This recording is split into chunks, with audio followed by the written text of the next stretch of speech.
আজি আপোনালোকক মই ঢুলীয়াৰ চং দেখাম। এয়া ঢুলীয়াৰ চং আৰম্ভ হৈছে আৰু ইয়াক জাগেনী বুলি কয়। প্ৰথম মিউজিক বজাই আছে আৰু চাৰিওফালে দৰ্শক।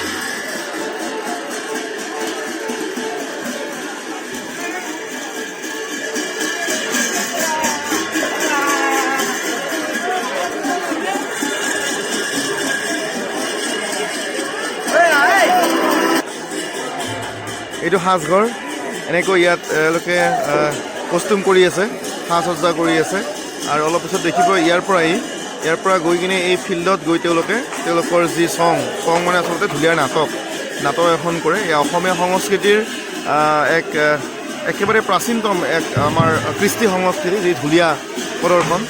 আৰু সভা সমিতি উৎসৱত ঢুলীয়াৰ এই যি প্ৰচলন, এই প্ৰচলন অতীতৰে পৰা বৰ্তমানো চলি আহিছে।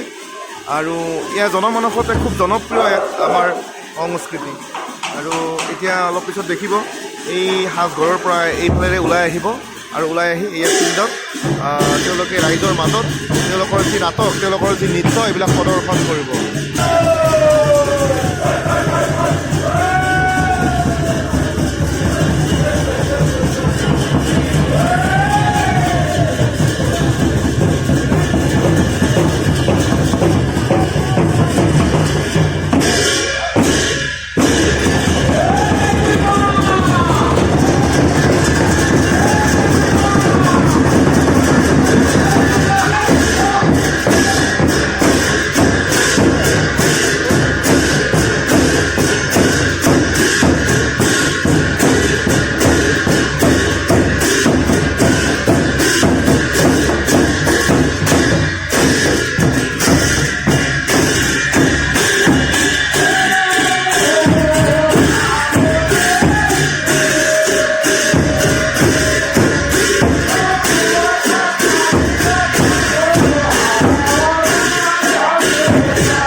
ঢুলীয়াৰ পিছতে ৰাজনন্দিনী ভ্ৰাম্যমাণ নাট্য দলৰ পৰা ইয়াত নাট পৰিৱেশন কৰা হ'ব। আৰু ইতিমধ্যে নাট্য দল সম্পূৰ্ণৰূপে সাজু হৈ উঠিছে।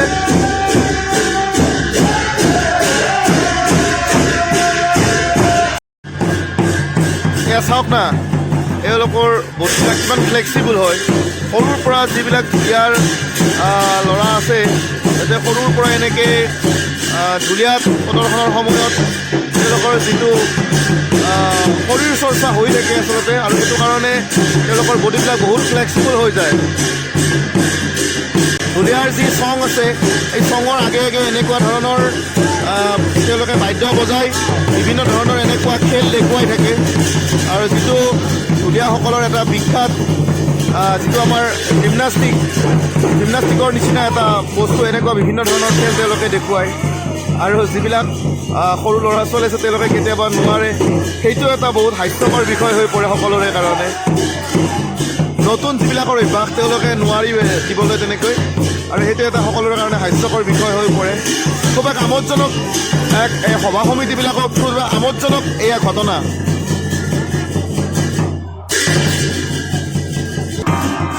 এয়া সাজু হৈছে আৰু ঢুলীয়া এতিয়া চং পাতিব আৰু ইয়াৰ পিছতে নাটক আৰম্ভ হ'ব। গতিকে দৰ্শকসকল নাটকৰ কাৰণে ৰৈ আছে। আৰু আজি নাটক আছে ৰাজনন্দিনী ভ্ৰাম্যমাণ নাট্য দলৰ।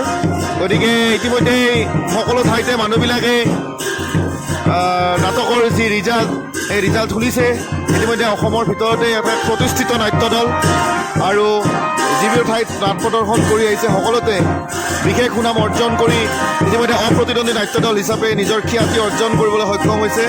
গতিকে ৰাজনন্দিনী নাটক চাবলৈ মানুহবোৰ সম্পূৰ্ণৰূপে সাজু হৈ আহিছে। আৰু এই ঢুলীয়া শেষৰ পিছতেই এই ৰংগমঞ্চত আজি ৰাজনন্দিনী ভ্ৰাম্যমাণ নাট্য দলে নাট পৰিৱেশন কৰিব অজলা ককাই। এইবাৰ ইয়াত ঢুলীয়া চঙত এইবাৰ নৃত্য প্ৰদৰ্শন কৰিব। মই আপোনালোকক এবাৰ নৃত্যটো দেখাই দিম।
লৈছে তামোল লৈ লৈছে সন্মুখত ধৰে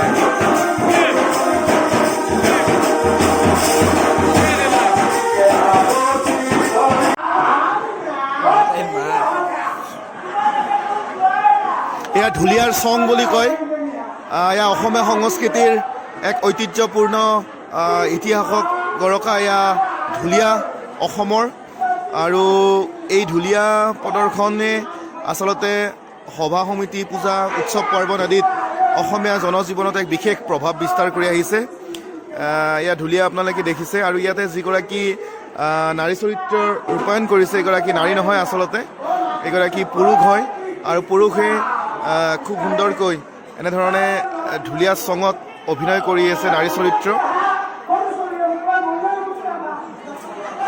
আৰু দৰ্শক যথেষ্ট এক আমোদজনক পৰিৱেশৰ মাজত দৰ্শকে এয়া ঢুলীয়া চং চাই আছে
Yeah.